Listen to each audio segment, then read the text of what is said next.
Boses ng mamamayan, Gusto ko sana yung bilang estudyante. iba't ibang opinyon ng taong bayan.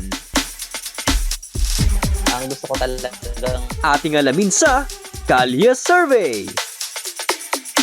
Aasenso po siguro yung Pinoy ngayon kung sasamahan nila ng sipag at tiyaga.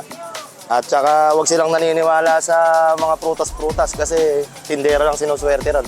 Huwag tatamad-tamad, yun lang. Hindi ka naman aasenso kung aantay ka lang ng biyaya. Oo, positive naman eh. Kasi kailangan ng sipag lang naman eh. Hindi naman po totoo yung swerte eh. Malamang kung magsisipag ka pero kung tamad ka, hindi. Di ba? Ako naman malakas ang panalo ko na aasenso dahil lahat man ng kumbaga sa lahat tayo may pagkakatao para maghanap buhay. Kumbaga may mga bagong pag-asa. Yes, dapat talaga maging kasesyo tayo ngayon. Para sa, siyempre, para maging maganda ang buhay ng mga bawat isa. Di ba? Sa palagay ko naman, dahil sa sipag at tiyaga, makakamit nila yung kanilang pag-asenso. Sa palagay ko naman, aasenso ang Pinoy ngayon. Dahil naniniwala naman ako, wala naman tamad na Pilipino.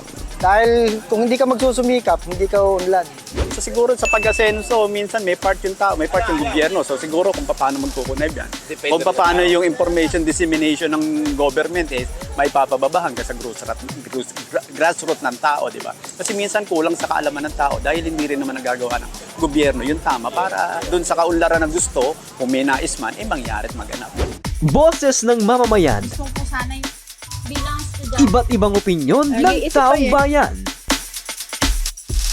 ang gusto ko talagang Ating alamin sa Kalye Survey.